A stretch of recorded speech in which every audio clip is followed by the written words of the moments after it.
so taking that away from Mimer straight away. Twisted Fate as well from Bjergsen, or effectively a global ban. We just saw how strong it can be if given the right champion, the right player. Froggen pulled it out as the last pick, by the way, in that last match, and worked out tremendously well for him. Elise and Shen being banned away from the likes of Darien and Diamond, so no surprises. And interestingly, Gambit are the ones banning out Evelyn, taking that one away.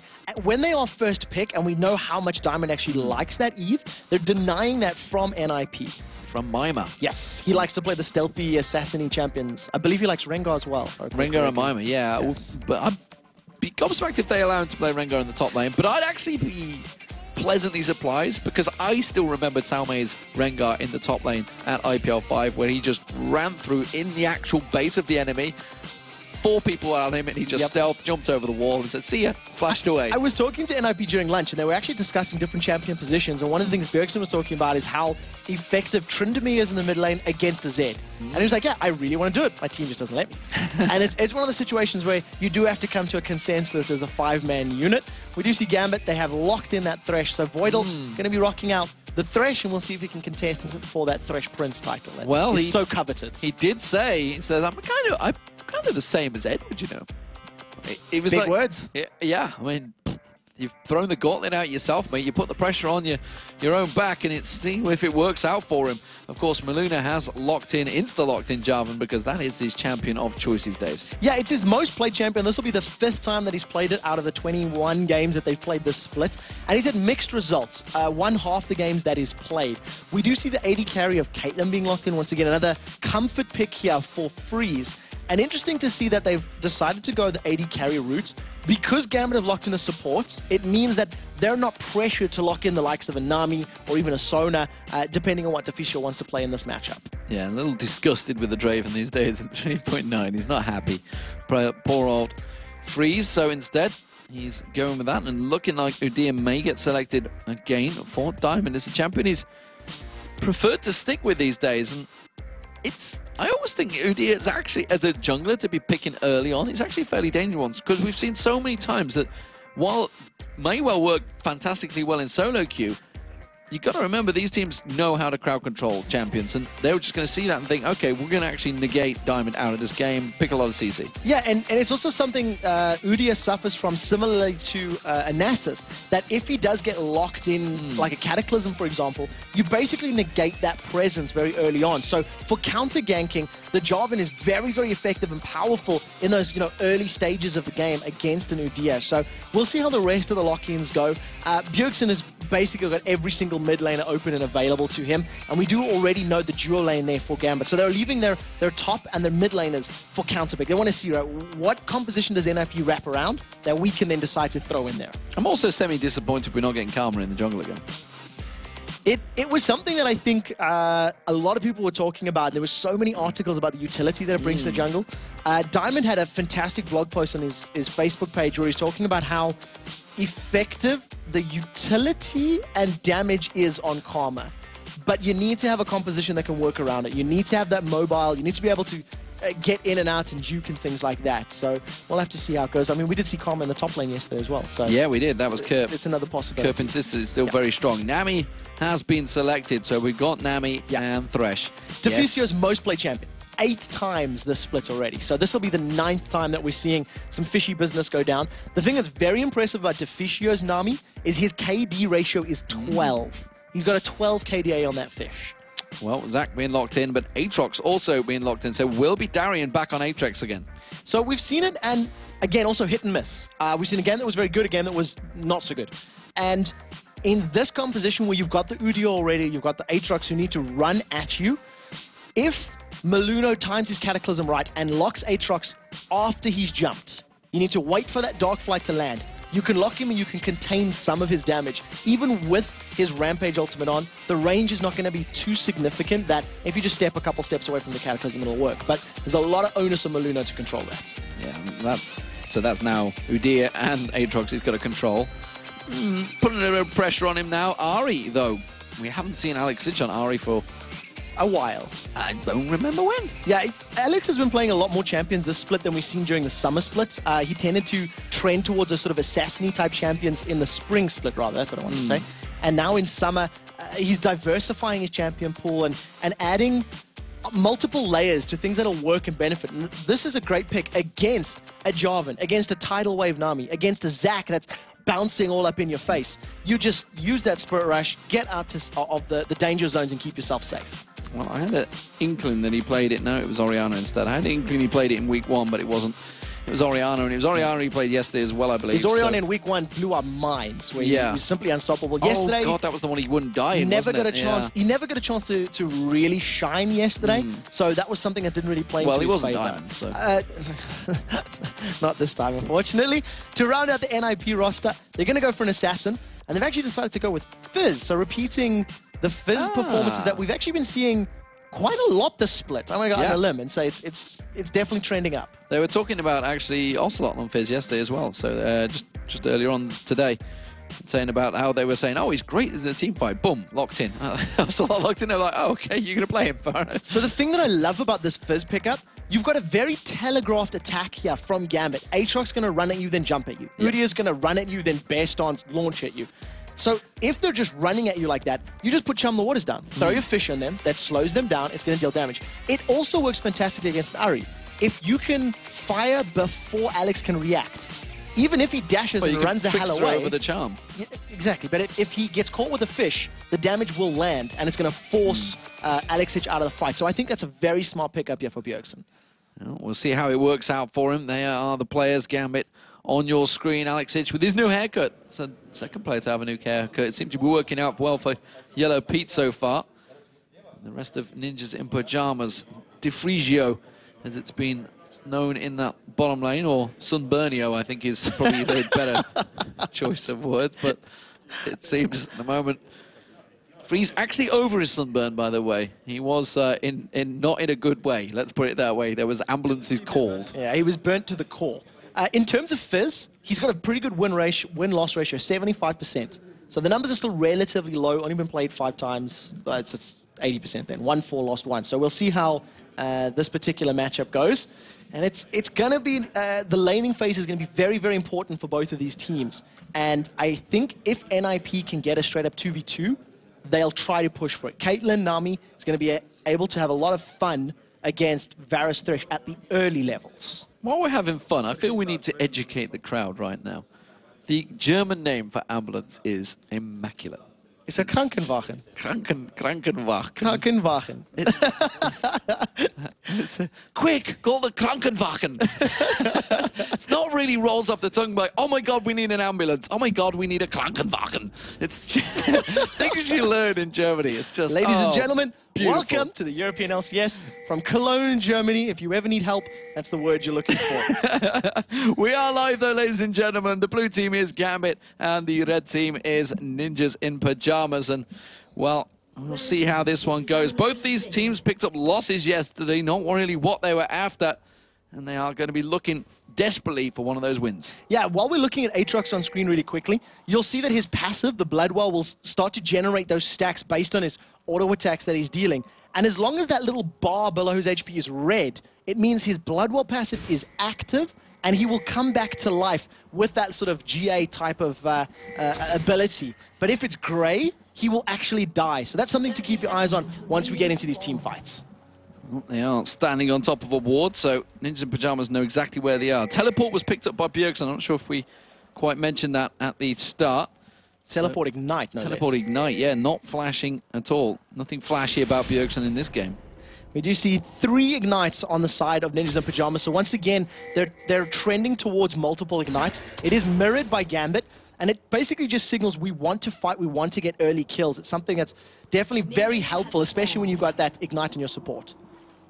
So while the invade was there from Gambit, oh, they are going to stick around. They're putting heavy ward presence actually around to check out that red buff. They will manage to get in there, but nothing aggressive coming out from Ninjas in Pyjamas. They were completely passive in the opening 2 minutes of this game. Yeah, very defensive wards from NiP, and I think the duo lane of that Caitlyn Nami, it does look like they're trying to match up against the duo lane of Gambit with Genja and Voidle. The one thing that I am noticing is that Alexic is not willing to play with the fish, so he's gone top lane, and Gambit have actually sent their duo to the mid.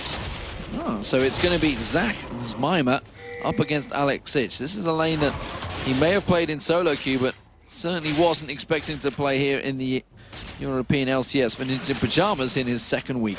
This is going to be very difficult for Darien to deal with in the bottom lane against the slow of Nami and the range of Caitlyn. It's going to be very painful. Mimer against Alex should be a little simpler, basically because of Mimer's sustain that he's going to have from that cell passive of his. Just get the HP back on each of his ability costs. What do you mean cell division? I don't cell division, thank you. I've never actually learned passives. It is a weakness. Yes! I knew one that he did, ladies and gentlemen. Only because Joe was using it non-stop the other week. But nevertheless, Diamond is going to come around and he's actually stealing away the Wraith here. Malunoo is about to come check it. And he's thinking, do I go in there? Nope, because there is a big angry man, bear man pig staring at me. He had the ward there, had the vision. There's a ping ward as well they put down there to clear the vision away. Come straight back around, and you just can't counter against a bear man pig like that. And this is really what you do as UD. You just counter the hell out of the opposition jungle, and he just can't do a thing right now. He's just had his race stolen away from it. Just walked straight in. They both had double buffs, but he just couldn't go toe-to-toe with Diamond. No, not in the slightest. And it's something that the low-level Udias are so great at doing, is the dueling. Because he's got a shield, because he's got a massive amount of lifesteal that he gets from his turtle stance, and the on-hit damage from his tiger, it works into his favor. And it is a tiger stance Udia that we're seeing from Diamondprox. It's something that he's been doing more and more of over the course of the summer split. Once he hits level 4, I do expect a second point in that queue. Diamond maybe pay a visit to this top lane against Mimer. Maybe try and force that passive to pop there. But that bottom lane, we saw just how low Darien was. You can see him flashing red in that top left-hand corner of the character screens. But instead, he is going to get away. Diamond, though, he's going to get aggressed on. Just pops that bear shield. Now, it's got the double buffs on. There's a lot of damage coming out here. Malunoo maybe wants to lock in towards him. Will it turn towards Alex Ich, who was very low on mana himself. Can get the slowdown on him, but he will back away. It's a lot of good damage from NiP, and one thing that we noticed on the combo when they came in, the knock-up from Zac, then followed by the knock-up by Jarvan. If you look down the rest of the NiP composition, knock-up from Fizz from the ultimate, knock-up from Nami from the tidal wave, you cannot reduce the effectiveness of knock-ups. So when these teamfights break out, if they land them, that's a lot of very, very hard CC going to be landing in Gambit. Well, meanwhile, this bottom lane, look how low that turret is already. 5 minutes gone, this turret will be down. Darien also already taken a lot of abuse, had to go back, gets caught in the Aqua Prism, pilt over Peacemaker, goes back across. He's already low again. Malunoo, he comes across Voidle in that mid lane. Good play, though, comes back out in reaction to it. Death Sentence lands, he may well be enough. Piercing arrow on towards Malunoo, forces it back there. Bjergsen tries to get away from that one as well. Good engage. Malunoo got dropped to about 220 odd HP. If Voidle had followed up the death sentence and put the ignite down, that could have been first blood, but he saved it. He didn't want to play over aggressive. He didn't really want to go too deep. Well, Bjergsen's getting caught out. He's got the stacks on him. I can remember. Blighted Quiver. Blighted Quiver. It's 1-1. 1-1. I said Krankenwagen, it's 2-1. So right now, 3-man stack for Gambit. I'm pushing down this mid lane tower. They've got this one down. They're going to try and reply as NiP. Their dual lane is still sitting in the bottom, and there comes Mimer. Well, he jumped across the trees. That was nice of him. Didn't engage, so there was no reason, no way to engage that one, because they had already taken the turret. So 1-1 in turrets, and Gambit are still pushing. Actually, down the bottom here, Darien is not backed off, as I suspected he would, and suddenly Deficio have realized that and said, you know what, I reckon we could probably kill him here. So Darien is sticking to his, the abilities of Aatrox, trying to farm up with that blood price in his Q, but he's been slowed up. Bubble doesn't land, though. Yeah, they just force him to back away. They're like, okay, you want to push. We'll see how far you really want to push this one. Forced him to jump well away from that one. They haven't gone yet. They could try and zone him out here. Yeah, the one thing that we are seeing from Darien is he's maxing his E, the Blades of Torment, because he's been forced to farm from range. Because his abilities cost his HP, it's a little easier to manage it in lane. Mimer and Alex have reset, and they've transitioned from the top to the middle. Basically, Alex does not want to face off against Bjergsen's Fizz at all. No, it doesn't want to be into that, and we can see that Genja and Voidle make their way through that tri-bush in towards that top area. So, Freeze and Deficio, they back off. They haven't just hit level 6 yet, though, so they're just short of that one. So they're going to go back and buy. It's a BF sword coming straight out from Freeze this time around. and the Ruby Crystal for Deficio. So that is definitely going to help out Fizz in terms of the raw damage. He's got about 25 extra ahead of Genja right now.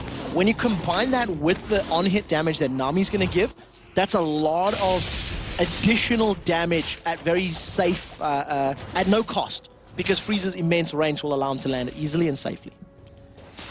So they have actually returned back to that bottom lane, so they want to keep Darien pinned down, it seems, and maybe with that additional damage they have just picked up, they may well be able to have the poke to do that one. I'm wondering whether he's going to use the ace in the hole to try and keep the damage down. Voidle trying to be aggressive on Mimer, but he's quite happy to give it back, and now Bjergsen coming across for that blue buff, perfectly timed.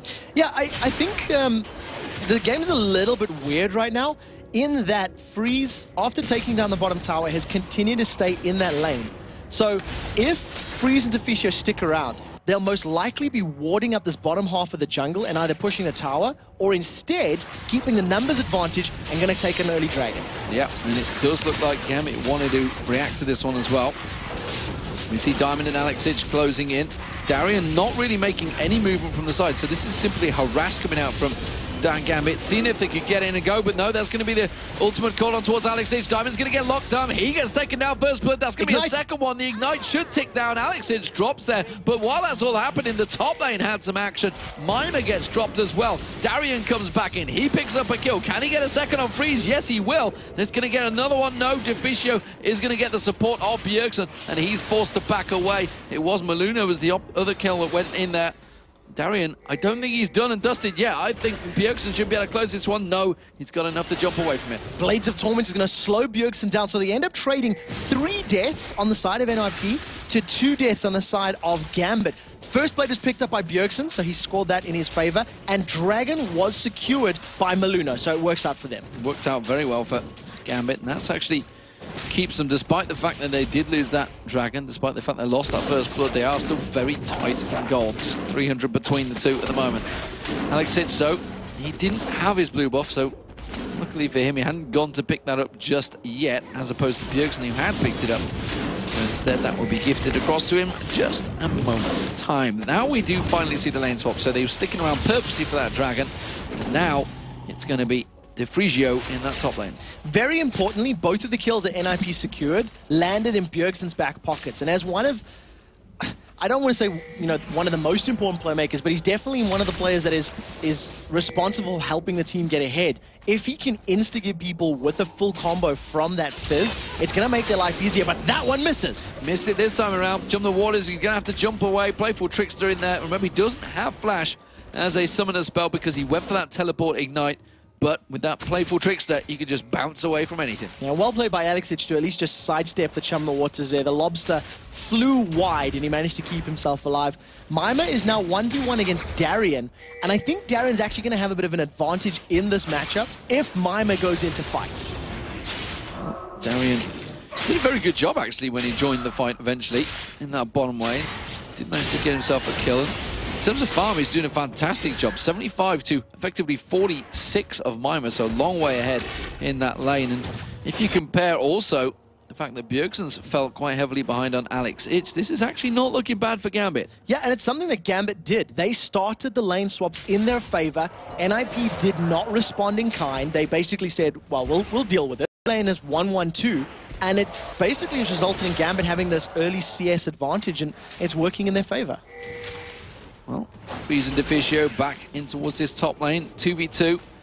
And they're both at level 7, or should say all 4 at level 7 apart from that. No, I'll tell a lie, Deficio's still at 6.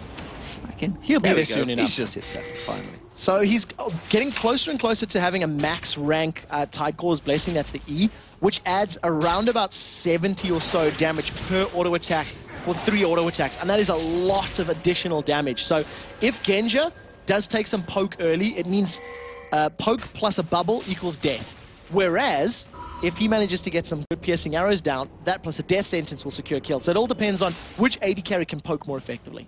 Oh, Diamond's been spotted out by that ward. He just trotted past. There's an Aqua Prison on towards Genja. Yes, not quite the speedy combo we're used to seeing there with the 90 caliber net and the Piltover Peacemaker combo. But instead, Genja did still get caught by both of them. Yeah, and it was actually quite interesting seeing Fizz decide to go for the Piltover as opposed to just auto-attacking, because he did have that Nami bonus damage on him. At the end of the day, they're just trading back and forth, farming up as much as possible. NiP stood right on top of a ward, so Alex should be able to juke and dodge Chum the Waters relatively easily in that mid lane. Yeah, not so sneaky there right now. Both stood on top of that ward, directly on top of it as well. So Bjergsen's like, fine, I'll just continue farming. Alex is like, nope, nope. And he just one lines it up and farms out the wave. No problems at all. AD carries, let's have a look at those two, because we are seeing Genja, who went for the Berserker Greaves instead, so he's got speed and mobility, and he's going to need that right now because Bjergsen's coming around the side. He has got that Chill in the Waters available, and they are lined up perfectly for him. They're going to catch on towards one. It will be Voidle. He gets dropped. Can they get on towards Genja? No. Bjergsen gets taken down. It's a shutdown for Alex Ditch. Nicely played. They trade 1-for-1, and very importantly, the kill goes to Fizz, so that does help. Unfortunately, they've given a kill now over to Alex Ditch, so if you look down the kill score, 1-1-1-1-1, Gambit starting to play a little bit of binary.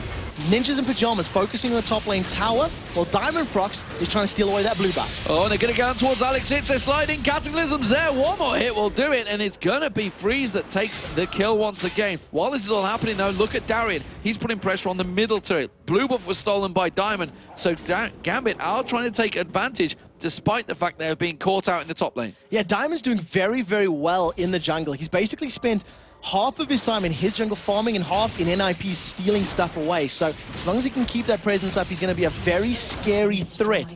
Also, if you look at his build, he's picked himself up a Doran's Blade, which is something we're seeing him do a little more frequently whenever he plays Udyr. For me, Darien's art starting to become a real problem as well. He's just been roaming around. You can see he's built up that Bloodthirster almost now. He doesn't really have any cares about who comes at him in the lane right now. No, it's a very scary prospect once that Aatrox does get a Bloodthirster built up, because not only does it stack on all the damage of his Bloodthirst and Blood Price, it just gives him even more sustain. And he's basically just a perma-sustain champion. And the only threat to that is Bjergsen, who's just been caught. Oh, just about manages to playful tricks around that charm at the right time as the hook and the death sentence doesn't manage to finish off there.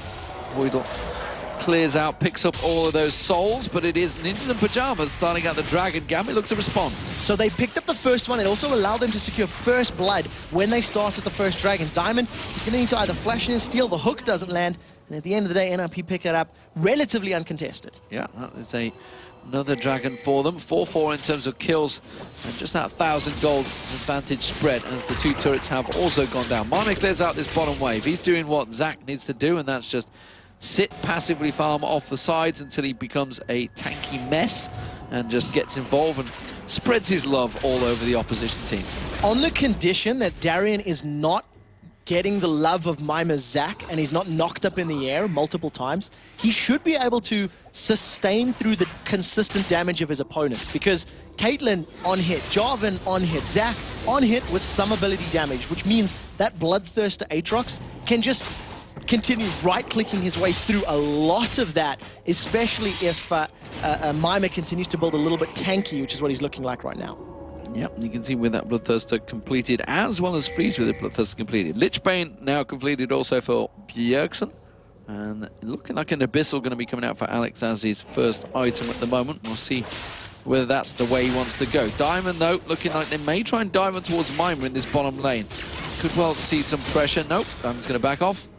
Let him live. Yeah, it's so difficult to gank a Zac, because not only has he got his elastic slingshot, he's just going to pop on Let's Bounce, get all the tenacity from that, and literally bounce away to safety. So that's why he decide to back off. With the Dragon picked up and a little bit of time to basically farm with impunity, Ninjas in Pyjamas now have 1,200 gold lead.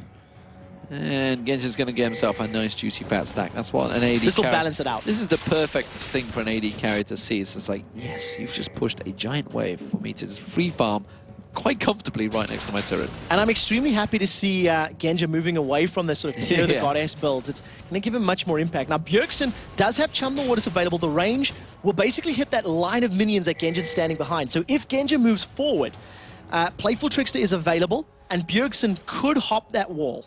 Well, I think he's been spotted. Yeah, there's that ward at the blue buff. I don't know whether he got vision over it to begin with, but they are now chasing on towards him. Diamond's trying to sneak in there. They realise he's going to come around the side. Yeah, the moment the Voidle threw out that death sentence that gave their position away, but Ninja Pyjamas have 4 members pushing on this middle turret. Don't think they'll get it just this wave because the rest of Gambit have managed to react to it. And NiP forced to step away once again, but that's actually taken Genja away from his happy free farm time that he had in the bottom, top. This is something that Genja does a lot whenever you look at Gambit games as well. He does like to spend a lot of free time solo, somewhat reminiscent of like Double Lift from CLGNA. Likes to farm up to items, and only once he has his items is he 100% comfortable committing to fights. You can see he's been forced to respond because of the numbers and the presence of NiP in the mid lane, and eventually we're going to have a 5v5. NiP backing away. They're not comfortable sieging yet.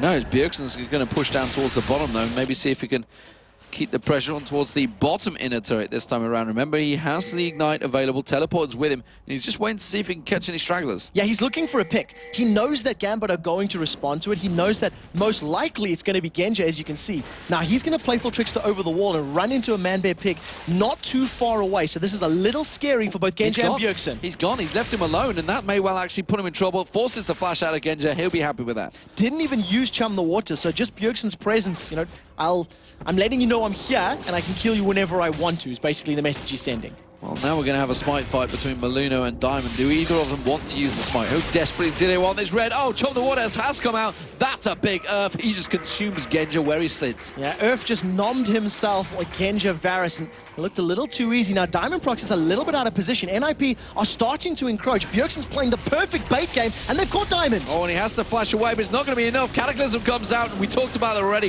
how easily he can get locked up once that Cataclysm's there. But Deficio caught out by the red stuff, just on a rejoin his team. Mimer comes back in there. Darien now, he's going to get locked up. Bjergsen dives on towards him. He's going to get his passive pops. There's no way he's coming out of it. Trap already placed underneath him. You hear it come down there, and Mimer picks up that kill. Good bait, really, from Bjergsen. All started off there. Yeah, and very good play from NiP in general. They backed away. It was a clear call. NiP saying, look, there's a big wave in the bottom, so let's wait for Gambit to respond. I'll then commit and pull them towards me, and it worked perfectly. With 2 fishes on your team, who would have guessed you can make good bait? While that's all happening, look at Alex.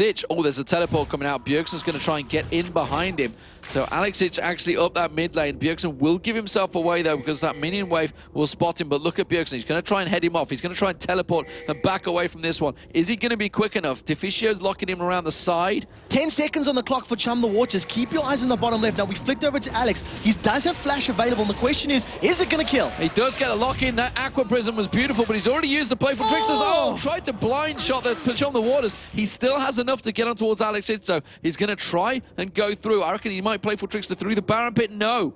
Bjergsen thought he'd gone around. Instead, he's thinking, well, that's about the same amount of gold in this top wave. I may just get all this. That was about 3 to 5 seconds difference. If the bubble had caught a couple seconds later, Bjergsen would have been able to land a very simple Chum the Waters, and that would have obviously followed Alex no matter where he went. But at the end of the day, they still got his flash. That's very, very important. So there's no flash available for Alex in these next team fights, nor is the Bloodwell available for Darien's Aatrox. It's going to need another 2 minutes to cool down before it's available again. And with the Dragon up in 15 seconds, looks like Ninja Pyjamas are in good position for this one. They won't have, or will they have Chum the Waters? They may do. Teleport is not available, though, so it doesn't matter. Bjergsen's already backed off, and he's going to come back in towards this Dragon area. Ninja Pyjamas, they are ready for this one. There is a ward down the bottom. Oh, look at that. Half the hit points with Ace in the hole on Alex. Fully stacked Bloodthirster plus a Last Whisper means that that Ace in the hole is really hitting hard. It's over 750 damage at base, plus all that armor penetration, which is why it chunks him down. Now, Diamond may consider going for a steal. He does have Smite, but I think wisely he's backing away. Darien also stepping away from that one as Mimer came in, tried to steal with the Piercing Arrow, but not going to happen this time around. And that's the 3rd Dragon of the game, I believe, for Ninja Pyjamas now, as they have a 3,500 gold lead over Gambit. They're in a very good position right now, and I think they're playing their composition well. They do have good team fighting power with a Zac and a Jarvan, and if you can lock multiple people in Cataclysm and bounce all around with Zac at the same time, that's a lot of damage. But on the same token, they also know they've got an Assassin that's a one hit and run type of champion, so they're just waiting for the map to give them opportunities. So we see Bjergsen head back in towards that top lane. He's going to clear out, continue the farming spree that he's doing, but it's not quite the spree that Alex has been happily having, and not the spree that the two AD carries have having. Fizz is a long way ahead. We actually see a little bit lower CS numbers across the board, and I think it's because of the slightly stranger lane matchups that we've seen in the very early stages of the game. Yeah. So that meant those first 10 or 15 minutes of, I use the word very loosely, safe farming, was a little disrupted for both teams. Fizz is not afraid to use that ace in the hole as a simple, we want this objective, so please leave now kind of signal, as he throws that one down. Bjergsen found himself a Darien, there's no jump away. And he's just used it, yeah. Chum the Waters goes straight in, that's just going to be massacre. That wasn't even close, it was like fishing. Ironic that you say that word, because Massacre was just thrown on by Darien before he was killed. Now Mimer has been caught by a charm, and Alex forced a little bit back from the auto attacks there of Fizz. Well, they do have Bjergsen coming in around the side, of course, with that double buff on him. And the brilliant spot, instead he goes in. No blue buff to steal away. He can just keep free farming in that top wave, because Darien's just proved that he can't actually go 1v1 with him now. Not at all. Those double null magic mantles not even playing into his favor. We do see that Mimer was charging his slingshot. I don't think NiP are comfortable enough to tower dive, and with the fact that Bjergsen is putting so much damage in this top lane tower, they don't need to play risky. They don't need to overstay their welcome. And that will be the first inner turret of the game going down. It's going to be, yes, his second one, isn't it? The bottom one's down as well. Yeah, they got that from the previous team fights. Yes. Yes, so the second inner turret of the game going down for Ninja Pyjamas. They've yet to touch his mid one, though. That will be the next focus of target for Ninja Pyjamas. But we see Bjergsen, he went back to buy. Stacks himself out. That's Zonya's Hourglass now on him as well. He is going to be annoying in the next team fight. Yeah, to say the least. Not only is he untargetable with his E, he's going to be untargetable with that as well. And I think on the side of Gambit, we've got a double Null Magic and a Ruby Crystal for Darien, as well as a Null Magic and a Ruby Crystal for Diamondprox. They may be going for a double Aegis of the Legion Runic Bulwark build. And it's not available on 3.10 anymore, but if you build it now on 3.9, the two people that own the buff gain double the statistics, whereas everyone else will only obviously get one of the auras. Well, Darien doing what Darien does, and he's just continuing to split push and try and drive home that top area. Gambit, the rest of the team trying to give him support, offer him help, and try and get in towards that top turret as well. Alexich and Diamond up there. Voidle following behind.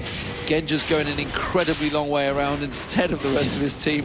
Not too sure why he went that way, but nevertheless, Gambit will get this turret. Yeah, Ninjas and Pyjamas, they're going to have to react now if they want to fight for it. Now Gambit had the numbers and needed a couple more auto attacks. They decide to play safely, and it's because Bjergsen was down in the bottom lane. So without Alex there for the charm and the burst damage that Ahri offers, they backed away. Genja, because of his extremely long hike around the Baron pit, he wasn't able to get those last couple hits. But nonetheless, the next time they focus it down, that will be a very quick tower. It always interests me why, when they do moves like that, why he didn't just follow the rest of his team, like his support player maybe, or the tanky Bearman pig that was with him that would have done the stun work for him. It's a question we'll have to pose to them the next time they're on the interview couch. Yes, not too sure. Oh dear me, they're gonna. Oh, Chum the Water's completely missed. Ooh. Earth, unfortunately, not a happy camper. He's tasted Genja once, unable to taste him the second time round. Now, Dragon shouldn't be too far away from respawning, so it'll be up in the next sort of 2 or so minutes. I would imagine that vision and control in the bottom half of the map is going to be testament for NiP. They've taken 3 already, and they're looking to make it number 4. Red buff goes to Genja. And this is NiP. They are closing this one out slowly. They're not in any hurry. And well, they have a good lead. And they have a pretty good late game team, but it's not the greatest. Now, while we see Mimer maybe thinking to jump on Darien, if somebody else responds, he may go for a kill. Instead, he's just going to push him away. Let's take a look at the gold numbers right now, because not only is it a 5,000 total gold, but you can see that Darien's sitting on 1,700. Alex is sitting on 1,500. So that gap is actually even wider because effective gold has not been spent. And we do see that numbers were a little bit higher for a few more of them, but in the last couple of seconds, Diamondprox has picked himself up that Aegis of the Legion, and Genja has secured himself a last Whisper. Well, Alex will tick up that blue buff, and now actually the mid lane's been a little bit exposed here, and Instant Pyjamas might be able to get themselves onto this one quick sharp if Gambit don't react. Just hit the turret! There's no one there! I think NiP are just playing this very, very safely. They realize they've got a lead, and they don't want to overstay their welcome unless they're 100% sure. And when you consider that of their team's 8 kills, 5 of them is on Bjergsen, and Bjergsen's not there, you can sort of see where the hesitation comes from. Yeah, it's actually been Bjergsen that's been taking down the turrets as well. He is the turret pusher, so let's hope he's going to keep pushing down and taking that inhibitor turret. That seems to be his focus target. The rest of NiP, now that Genja is not there, they're going to go for it. They're going to drive in there. Will it be enough, though? Slingshot charged on towards it. Mimer's thinking of launching. Bjergsen's heading in actually from the side as well. No, not going to go for it instead. They're just going to buy time because look at Bjergsen. He's almost on the inhibitor turret. So he's going to carry on pushing that wave down. The 4 members of NiP, they're using the elastic slingshot as a deterrent. It's basically saying we could pull the trigger on our globule nuke if you stick around long enough. And it's forcing Gambit to back away every time Mimer starts to charge that up. He's realized that Alex came back, but he's kind of stepped away from this one. They're going for Dragon. The bait is there. Now he's actually on the inhibitor turret. Now he flicks away.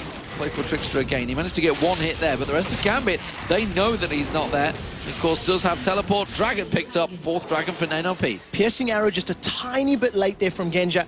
And actually may have been able to steal that one away, but instead, they just miss it in the last couple seconds. And NiP just continuing to slowly strangle the life out of Gambit here. They're controlling the waves, they're controlling the lanes. They're finally going to get some damage down on the tower. Slingshot is charged, and Mimer backs away once again.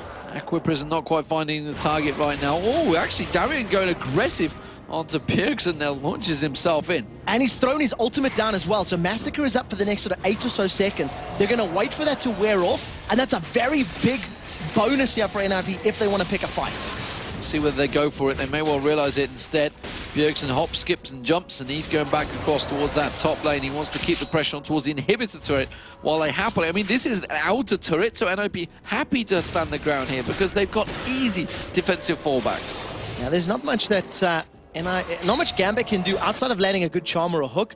That's their ghost signal, whereas with Bjergsen coming in from the back, if a Chum the Waters lands, this could be it, and there they go! There they go. The Aqua Prison finally finds its home. It's Diamondprox they land in. Mimer comes in. Let's Bounce is there. Chum the Waters has been thrown out. That manages to land. No, it misses its target. Malunoo has to flash away from that one. Mimer gets back in there. Bjergsen does get taken down. It's a great turnaround for Gambit. You get to see Alex Inch, he picks up 1. Mimer gets away with it, though. It was a 2 for 0, and it was Gambit that came out on top. The tower still stands, and NiP were a little bit half-hearted in that engagement. A couple of guys dived. A couple of guys stood back on the tower, and they just got split up completely.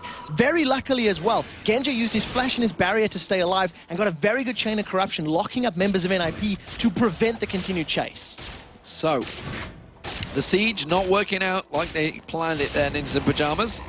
And while they had their supercharged fish flying through the air, the shutdown bonus gold was given across to, I believe, Alex Itch, and probably not really, no. It was actually... Yeah, it was Alex. It was Alex. Plus 432 gold for taking down Bjergsen. So that's allowed him to finish up that DFG. He's going to be able to at least burst more targets down if he lands a good charm in the not-too-distant future.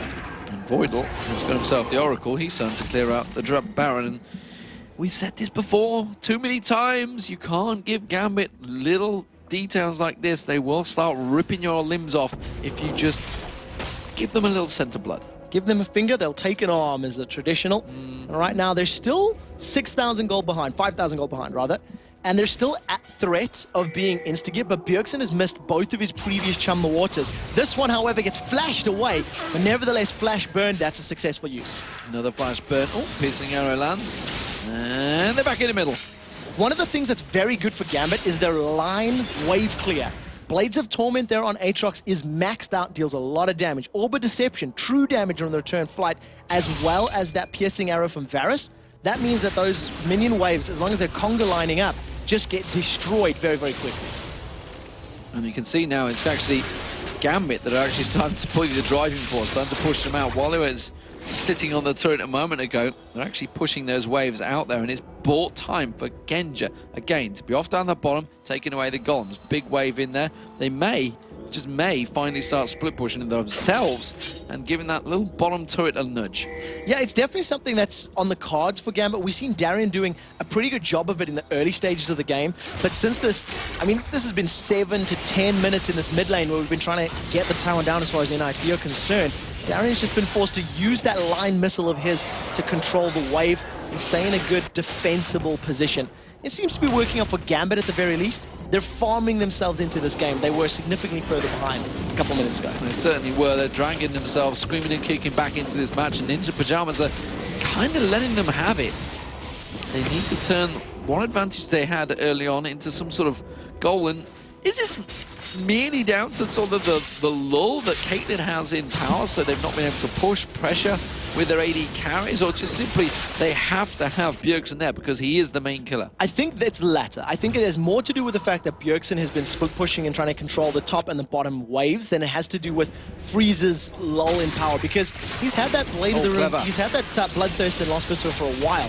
Teleport into Baron Pit. Gambit are trying to respond, but it'll take them a little bit of time. Yeah, Bjergsen drew 3 members of NiP back there. I just heard of Zonya's Hourglass. Yes, Zonya's Hourglass was popped by Bjergsen. Now they've managed to take the Baron, which is a great pickup. If Chum the Waters lands, someone might be dead. It does get thrown out, gets onto Voidle. He's going to get Ace in the hole as well. He gets dropped very quickly. Mimer jumps in on there. The Aqua Prison not quite finding his home.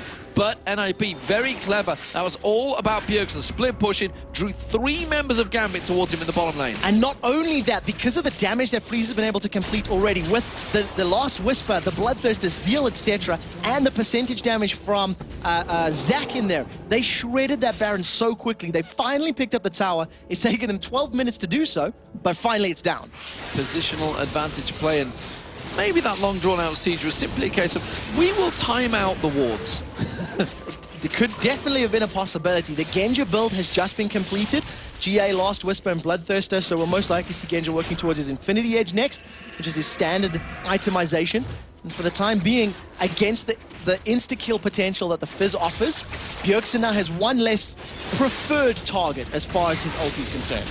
Well, 15 seconds on Dragon. I'm not sure they're worried about that. The charm lands on Bjergsen now. It has to play from Trickster away. Is it going to be enough? Chum the Water's thrown out beautifully. Catches on. Diamond gets consumed. Darien taken low. Mimer goes down though, but it's a double kill being picked up for Freeze. Can he turn it into any more? No. Aqua Prisons was flown out simply to keep him at bay, and the passive of Mimer was popped on the tower. That was a 2-for-1. 2-for-1, and you consider that it was Bjergsen that got charmed first, so that was them being caught and making the best of that situation. Overall, not too bad, but a lot of damage still stands between Varus and Ahri, so they clear out that wave very quickly, and the minions do the work that Gambit have been unable to do for the last couple of minutes. Yes, took a long time to do it, but finally the minions do take down that top inner turret, and that makes it 5-3 in terms of turrets between the teams. Dragon, the 5th Dragon, I believe, of the game, or the 6th, not too sure what we're at right now, but it has been NiP taking every single one of them away from Gambit. Yeah, against a team that's, you know, most prolifically known for their Dragon control, Gambit simply haven't left their half of the map. I mean, I'm going to call them out on that one. They haven't been able to push past the river at all. They haven't put damage on towers as far as their champions are concerned, but they've caught Freeze out. They have, and it's going to be Genja coming in. Hail of Arrows, there's no way he's going to escape this one, even with a 90 caliber net, and it's going to be a piercing arrow that finishes the job. And the moment they do push past the river, they manage to pick themselves up a kill. So Gambit may start playing a little bit of this split pushing power themselves now. However, with Freeze going back, he's just completed a Phantom Dancer and an Infinity Edge simultaneously. That is a terrifying, terrifying Caitlyn. That's a 3-member Gambit push, actually. Diamond's going to come around, put that ward placement down. Instead, the rest of the teams will step away from this one. They thought about continuing that driving force, but look at Bjergsen again. He's on the hunt. Bjergsen, if he lands Chum the Waters, that's the story. He stood right on top of a ward. I'm not sure if Bjergsen would have seen. They probably did. But it is just around a corner, so there's a slim possibility he was out of sight. Yeah, well, the fact that he still stood there tells me he didn't see that go down, so it's just that slight vision hitch that you can have sometimes when he's just around the corner. Alternatively, it could have been a bait. It could have been saying, hey, yeah, I seen the ward. Do you really want to come at me? Yeah. And if he's holding a couple people in place on top of the wards, as you can see by the Wraith Camp, for example, maybe Bjergsen just putting a little bit of psychological play in there. Instead, he's back to the bottom lane, and he's farming again. Just keeping those waves sleeping clear, driving the minions in towards it. He managed to get the Baron last time for his team, last time he did this. When he's going to come back up towards that red buff, swings back around that. Was thinking about it, didn't have Playful Trickster available, so a full burst combo of the REQ is not going to be enough to take him down as it was on cooldown. Instead, he goes back down to the bottom. He managed to clear it out. The rest of NiP, they want to push on towards this inner turret, so it's a case of defend your inhibitor turret, or we will take your inner. He's going to get straight back up there. He may catch out on towards Voidle throws out the hook. I'm not sure though you want to hook on towards Bjergsen. Instead, they will keep their wave clear because, as you mentioned at the start, they've got great wave clear potential, Gambit. NiP are going to keep this sort of pause button going for another 30 or 40 seconds because teleport is almost available for Bjergsen. And my assumption is that Bjergsen's going to go to this top lane, clear out the very big wave, and they'll continue trying to focus a tower down. The last inner tower that's standing for Gambit is in that mid lane. And I think we're just going to see a repeat of the sort of 20 to 30 minute game where keep focusing the towers, get some vision, allow Bjergsen to split push. Well, the kills are at 9-11, but we have an emergency here because there is a farming session going on and some sort of energy liquid might be required to keep us going because this is definitely going to be a slow one. And why not? Because if you look at the table right now, they are so tightly packed. Gambit on 11-10. We've just seen Ninjas and Pyjamas, Fnatic, getting beaten, so they're on 12-10. Evil Geniuses are up to 11-11. Ninjas and Pyjamas are on 10-11, so if they win this one, they'd be equal on terms with Gambit. If Gambit win this one, they'd be equal on terms with Fnatic. It is so tight right now. They're all fighting for positions to make it through to the Season 3 World Finals. And of course, let's not forget, if they get through to the Season 3 World Finals with those players, they secure themselves a position in Season 4. Something that's very interesting to note is that going to the playoffs before we even get to any of the World Finals, third place 6th and fourth place 5th. So even though they're super tied right now, it's the head-to-head records that are going to determine who's actually going into those positions. And if they're tied 2-2, we're actually going to play even more games at the end of Super League. There's going to be best of one deciders. So there's a whole lot on the line. I think NiP in this game, they feel the pressure. They don't want to lose because both of these teams did lose yesterday. And even though NiP are still 8,000 gold ahead, Alex hate that one. They're not 100% sure how to make this advantage stick because the previous tower dive they had failed quite terribly. And remember, Gambit play Lemon Dogs after this as well as Ninjas and Pyjamas. They play Meatball Makers, so Gambit have a pretty tough week ahead of them so far. And it hasn't worked out so well just yet. There's going to be the Cataclysm, though. Diamond locked up in that one. He seems to be the focused target. The tidal wave. The tidal wave catches 3 members. He's going to see Voidle. Voidle will get dropped. Chain of Corruption lands on towards Malunoo. That may be the death of him on the tower. Yes, it will be. It was a 1-for-1 trade. And look in the waiting in the wings. It is a bird. Is it a plane? No, it's Bjergsen on a ward. Now we'll have to see how effectively his Chum the Waters can be because Fizz was untouched in that fight. The double bubble holds Deficio and Alex up in the air while they take the tower down. So 1-for-1 trade. Jungle for support's not something you ever want to do, but if you secure the tower, it worked out in favor of NiP at the end of the day. And that's the tower. So they back off. 6 seconds on the Baron, and that will be the next focus of target, I feel. And Gambit already trying to push out. They need to get some ward placements down there. They don't have any coverage whatsoever of that ward area, or the river, in fact. Now, we'll have to see how Darien impacts these next team fights, because in the previous engagement, he was able to survive through it, was able to put a lot of damage down, and with his Spirit Visage completed, he's going to have even more regen. But he hasn't been a threat to Fizz or Bjergsen right now. He's been sticking on the Mimer and the Malunoo that's diving into him. He needs to disrupt the backline, disrupt Fizz's game to help Gambit win their team fights. And if he can do that, that's going to be the key to Gambit rolling through and taking objectives of their own. Close. Every time you see that playful trickster coming out, I think Darien actually jumped away from that one. Yeah, he used the Dark Flight. He was terrified. He was scared of the trickster landing and it being followed up with a giant earth lobster there from Bjergsen. But he manages to get away. Quick trigger fingers as far as his movement abilities are concerned. Off at the side, and I was just wondering whether Gambit were going to get launched upon. Instead, they throw out that death sentence. Look at this, though. Mimer's ready to go. Is he going to launch himself? They're stood on the wards. No. Cancels it. Mimer is playing very, very defensive with those slingshots. Now we do see Malunoo on the other hand. He's got Cataclysm. He locks Diamondprox in. And Diamondprox is going to get caught. Aqua Prism's in there as well. Let's Bounce comes out from Mimer. That's going to be Diamondprox taken down. There goes Alex Hinch. This is trouble now for Gambit. You see Genja, he gets slowed down. Chum the Waters will catch him. Guardian Angel's not going to save you here. That's for damn sure. Darien also getting locked in. You can see Fizz is getting around the side there. He was the focus target, manages to get away. Turns back in there, gets sniped out. And that's going to be another kill. Darien goes down. That's a double for Bjergsen. It's a 4-0. Great engaged by Ninjas and Pyjamas. Yeah, brilliant play indeed. And we were talking about in the Champion Select how Udyr can be cancelled by Cataclysm, how he can be controlled if you lock him in a cage. And that is exactly what Malunoo did. Around the side, Alexic tried to burst out Freeze, but I think he ended up hitting Deficio with a full combo with the DFG, and it wasn't the target that he wanted to. And because NiP was so tightly knit, they just focused Alexic's Ahri down so incredibly quickly, and then turned to the rest of the team. Well played, NiP. So second of the Baron of the game for Ninjas in Pyjamas. This time they will get themselves that inhibitor turret. The rest of Gambit only just spawning in time, but unfortunately they will lose the turret. Not too sure they're going to get the inhibitor though. The turret certainly will go. Will they stick around? Yes, they will. They're going to fight for Teleport's this. available. So if Bjergsen, if a fight breaks out, he could teleport in. We'll have to keep an eye on the map. Decided against it now. Inhibitor's down. Now he's teleporting in. That's going to be... Oh, Aqua Prison did quite land on Alexic. Get away from that one. Teleport came from Bjergsen, but the rest of the team are going to back away safely. Bjergsen now with the GA. So that was a pretty brave call. If they'd picked up kills there, NiP could have pushed on to finish. But instead, Alex was able to flash to safety, which meant that there was no more pressure. So teleport is now down, and Bjergsen's going to be stealing this blue buff away. And he's basically killed that in like 3 auto attacks in his combo.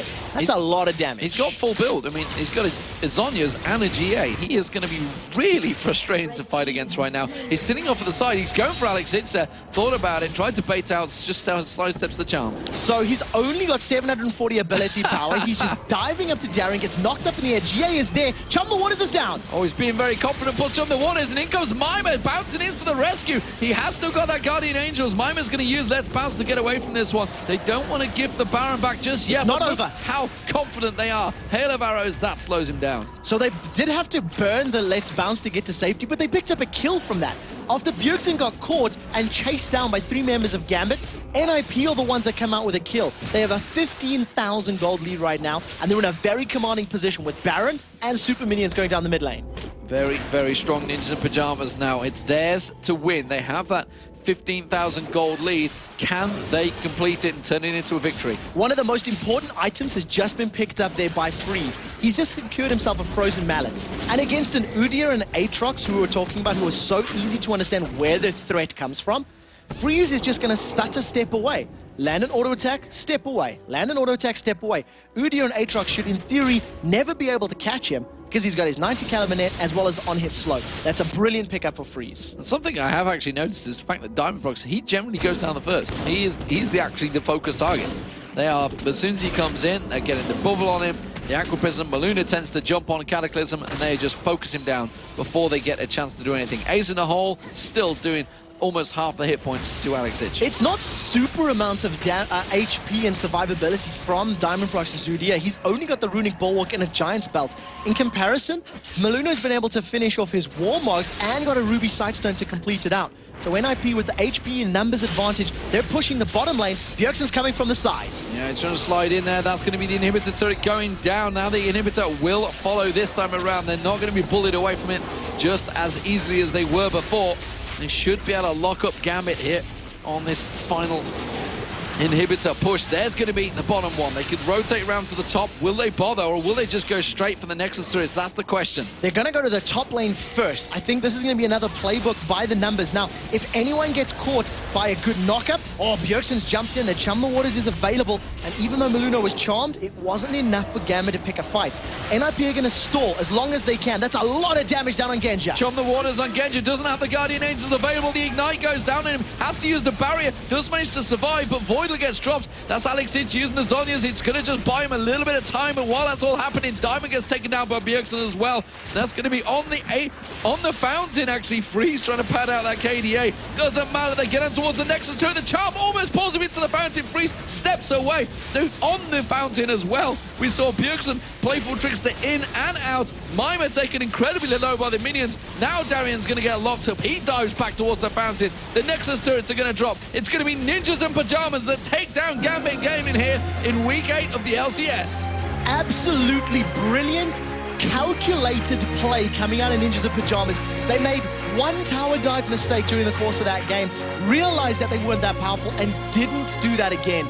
They strangled the life out of Gambit, controlled the lanes, controlled the towers, and controlled the time that team fights would engage. And they've gone down now 3-1 to Ninjas in Pyjamas over the season. So NiP holding a good reign over Gambit, and a really well played out match by them. Yeah, and with that victory, that puts Gambit and NiP tied at 11-11.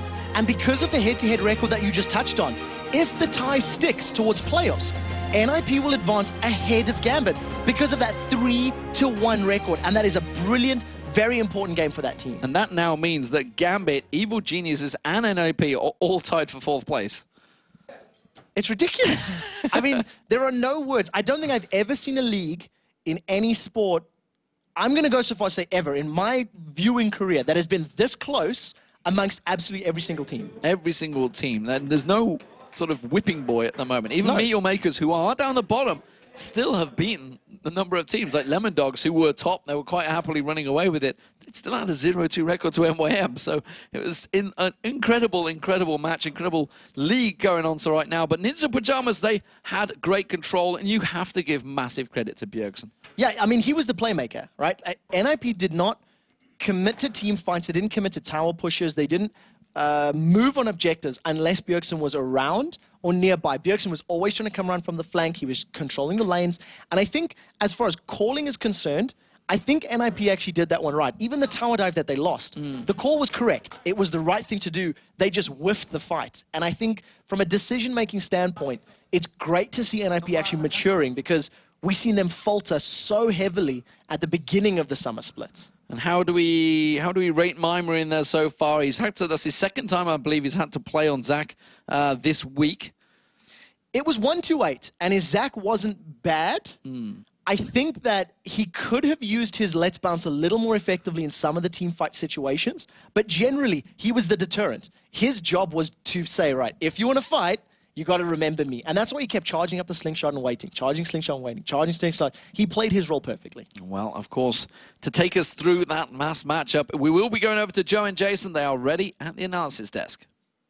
Thanks a lot, guys. Another brilliant performance coming out here from Ninjas in Pyjamas. And Jason, I think Bjergsen has got, we've got a lot to talk about in this one, but Bjergsen is probably the biggest thing in that entire game for them. And he was playing one of the smallest champions, too. But yeah, I mean, it's just Bjergsen and his old style that we saw him play back in the spring split when he finally joined the team, playing those assassins, ganking everyone. Here again, he does whatever he pleases. He just roams bottom, kills Genja constantly. He finished off 12-2-5 on that Fizz. Just fantastic play overall. And it's kind of reminiscent of what we saw at NiP back in the spring split, with him just kind of carrying the team on his shoulders. But Freeze, you saw him actually go 6-2-10 playing Caitlyn, played very well, was always staying away from the rest of the team, or in terms of the enemy team of Gambit, and just kind of getting that damage in. We saw that one team fight, which Trevor did mention, in the middle, where they got a little bit cocky, a little bit over-aggressive, and died on a turret, getting a 2-0 for Gambit. But that was about it. I mean, other than that, it was a pretty much flawless game. Yeah, and we saw as well that Diamond on Udyr had some real troubles being effective in the fights. And I think Trevor mentioned this as well, that you put the Cataclysm down and he can just run around in circles, and that's pretty much it. They locked him down almost every single time. He needs some sort of like other animal in his kit to like maybe jump over walls. I don't know, something like that to get a fish. Can they jump over? I don't know. That's a little weird. But yeah, I mean, it was very true, because the Cataclysm, you can't get out of that. Catching a Fizz, it's doable, but obviously you can Faithful Tricksters away. You can use your Q to get away, and the thing is that Alex's Ahri was actually a really good counter to Fizz. You saw it on that one dive middle, hitting the charm and following up with that, but it was just too little of an opportunity to actually land that, because he would always play very smart. He'd always come in on the side and assassinate someone. So what do you think to Gambit right now? Because obviously they're not done just yet for the weekend, but it's not really getting any easier for them. I mean, yeah, it's just, they're such a weird team. And I know like we all talk about this together. It's just one day they can look like an 8th place team, maybe not even deserving to be in the LCS, and the next day they can look like the best team in Europe and maybe, you know, take on the best in the world. It's really hit or miss sometimes, and I'm not sure what it is necessarily that causes that. But I mean, they still look strong. Like, they didn't look bad in that game at all. They just kind of got outplayed a little bit by NiP. They kind of got a little outcomped, and you can't really handle the Fizz when he gets that strong in the game. As you saw Genja, like right at the end, we saw him just running away, gets hit by Bjergsen, and the fish comes out, and we're just like, oh gosh, as he drops to like 50 health. Well, we'll see if Gambit can bounce back a little bit later on, but for now, we're going to head over to Shocks.